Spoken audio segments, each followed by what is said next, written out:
Bismillahirrahmanirrahim. Assalamualaikum warahmatullahi wabarakatuh. Para pemirsa, para jamaah rahimakumullah, episode ke-21 dari The Power of Syukur adalah tema ataupun materi yang saya silakan dengan mulailah menata satu potensi dalam kehidupan keseharian kita, satu potensi yang Allah simpan dalam setiap jasad dan dalam setiap kehidupan keseharian manusia. Perlu diketahui, potensi itu adalah ada, namun tidak terlihat, dan potensi itu yang menentukan seluruh kehidupan kita. Maka agar kita masuk dan bisa mengiringi kehidupan dengan the power of syukur, harus senantiasa bisa menata hal tersebut. Apa gerangan? Itulah yang diistilahkan dengan, kalau di dalam Al-Quran diistilahkan dengan al-qalbu. Kita biasa mengartikan dengan kalimat hati. Artinya, ketika kita ingin mengaping kehidupan keseharian kita dengan the power of syukur, maka potensi yang besar yang harus mulai kita tata adalah hati kita. Di mana hati? Hati kita itu ada di dalam dada kita.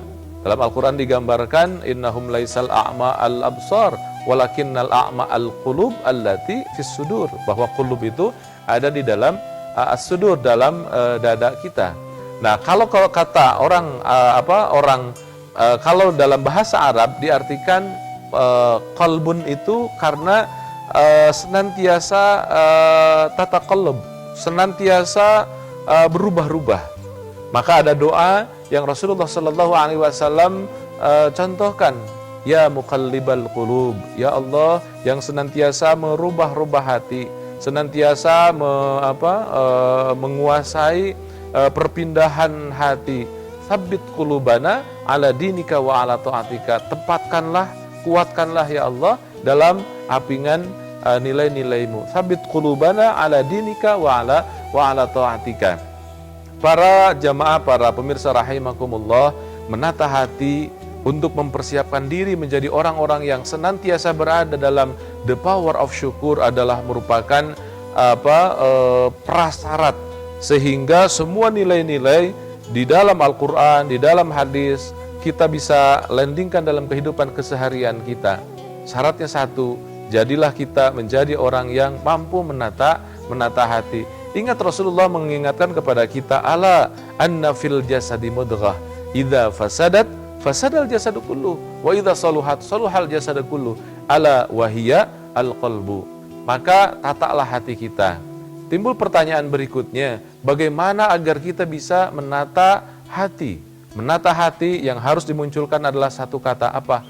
Ar-ridho. Ridho itu adalah merupakan sebuah energi besar untuk kita menjadi orang yang bisa masuk dalam gerbang penataan hati. Rasulullah Shallallahu Alaihi Wasallam memberikan contoh bagaimana setiap hari agar kita bisa mempertahankan keriduan itu dengan doa, Allahumma ma asbahabi, kalau pagi, kalau sore, ma amsabi min ni'matin aw bi ahadin min khalqika fa minka wahdaka la syarikalak. Doa ini menggiring kita, mengafirmasi kita untuk menjadi orang-orang yang senantiasa ridho. Ridho dengan apapun yang terjadi, tidak mengeluh, tidak menyalahkan orang, tidak marah-marah, tidak sakit hati, diterima dengan perasaan ridho. Itulah gerbang utama ketika kita ingin masuk dalam proses penataan hati. Berusaha untuk menjadi orang yang ridho, bahwa seluruh yang terjadi dalam kehidupan keseharian kita adalah merupakan skenario terbaik dari Allah Subhanahu wa Ta'ala. Rasulullah menekankan, satu dedaunan yang jatuh di sebuah gunung yang tidak pernah dijamah oleh manusia, itu tangkai ataupun itu daun jatuhnya pada jam berapa, detik berapa, second berapa, dalam kecepatan berapa, dalam kondisi yang seperti apa, itu diatur oleh Allah. Apalagi jodoh manusia, rizki manusia, selamat dan sakitnya manusia, semua diatur oleh Allah Subhanahu wa Ta'ala. Maka jelas, untuk menata hati, salah satu gerbang yang utama adalah bagaimana kita bisa ridho dengan apapun yang ada. Ingat, Rasulullah pun mengingatkan kepada kita, barang siapa, kata Rasulullah, yang bisa membacakan ini, dakhalal jannah, masuk dalam kebahagiaan. Man qala raditu billahi rabba wa bil islami dina dakhalal jannah. Barang siapa yang ridho dengan apapun apa yang Allah aturkan, mengikuti tata cara hidup Rasulullah, dakhala jannah, akan masuk dalam kebahagiaan. Kebahagiaan di dunia dan juga di akhirat. Mudah-mudahan kita semakin terpicu untuk senantiasa bisa dan mampu menata hati kita sebagai gerbang utama masuk dalam kehidupan yang penuh dengan kesyukuran. Wassalamualaikum warahmatullahi wabarakatuh.